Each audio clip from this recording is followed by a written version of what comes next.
今日咧就試食又係悽麵雜房嘅濃厚味噌嘅。咁咧佢就呢度寫北海道味噌使用386個卡路里。呢個咧就係又係要焗5分鐘嘅。咁我就睇下入邊有咩先。哦，有一包呢啲叫做咩調理包，好似類似芽菜嘅物體咯。有啲好似葱啊嗰啲咯，仲有一包嗰啲液體嘅，應該係嗰啲味噌醬咯。咁我依家整落去先。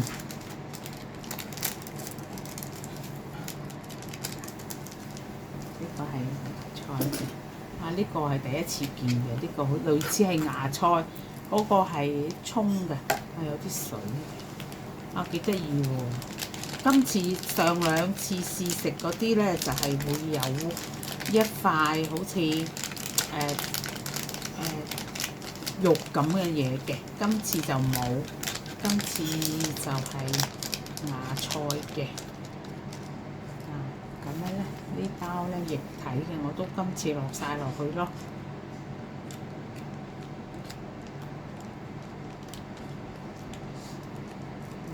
要小心，如果咪整到周圍都係啡啡地嘅，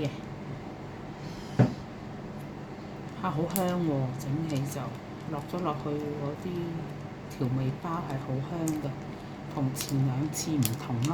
呢啲麵呢隻麵咧，同我第一次試食嗰隻咧濃嘅味噌嗰隻麵嘅麵質係一樣嘅。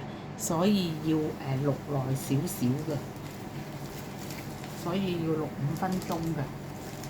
咁我依家咧就係會加水先。喺等水滾嘅期間咧，咁我就琴日喺Aeon嗰度咧，即係元涌Aeon咧就買一啲蟹柳嘅，咁我就用熱水燙一燙咯，咁擺落去咁樣到時淥麵嗰陣時再淥埋一齊食咯咁冇咁單調咯，變咗。等緊水滾嘅期間咧，咁我再睇一睇啊。呢係呢一款嘅雜房嘅，係啦。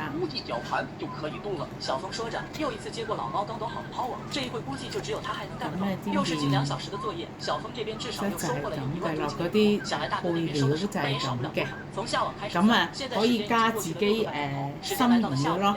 咁我加啲細嗰啲腸仔午餐肉可以煎個蛋咁樣，花下自己啲心思咯。係啦。還得家人把2艘船，我也是這麼想的。再多餘貨也要有人幹。現在大家根本沒力氣再堅持下去了。2人確定好接下來的安排，老貓又不無線電，大哥先讓他船上留人，剩下的人全部移到這艘船上幫忙分解。正聊着，就聽見阿成跑到船頭，着急忙慌地向他喊：小峰哥，你快來，看我們捕到了啥？聽到阿成的叫喊，小峰趕忙來。咁加咗啲水落去啦。咁依家計時，咁擺5分鐘咯。睇下5分鐘之後試下嗰個麵質點樣啦，係啦。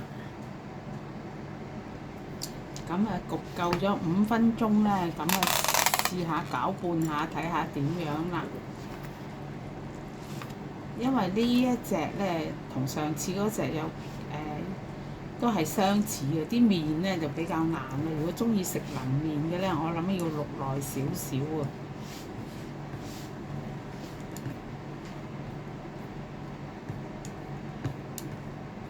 但係我係跟佢個指示焗咗5分鐘，我試一試先嚇。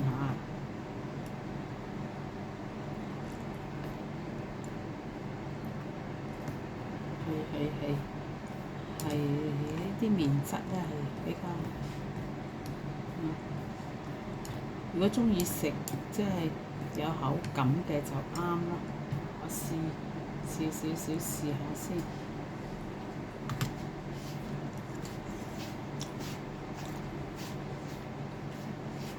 我諗你焗啊，少少嘅要，因為我食咧覺得啲麵比較硬一啲，解湯底咧就夠濃咯。同第一次嗰個湯底係唔同嘅。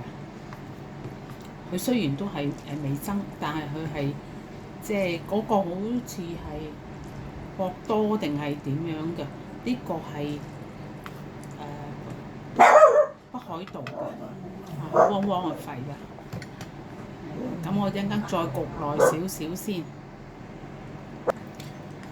我咧就焗咗成8分鐘㗎啦，咁啊再試下睇下個麵質點，即係呢個係我自己個人經驗咧，5分鐘係應該唔夠喎，起碼都要焗8分鐘，因為啲麵質咧比較煙韌啊。我試一試先再。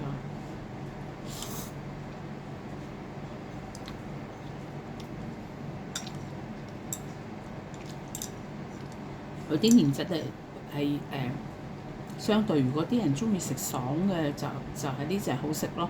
但係如果即係好似我屋企人老人家有老人家，咁佢食呢隻咧就覺得硬得滯啦，可能要真係要淥耐啲咯。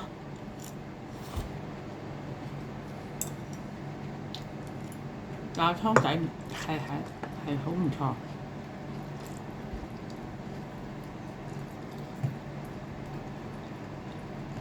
咁我就慢慢食啦。咁就呢一款嘅北海道札幌嘅味噌湯麵，我就試到呢度為止啦。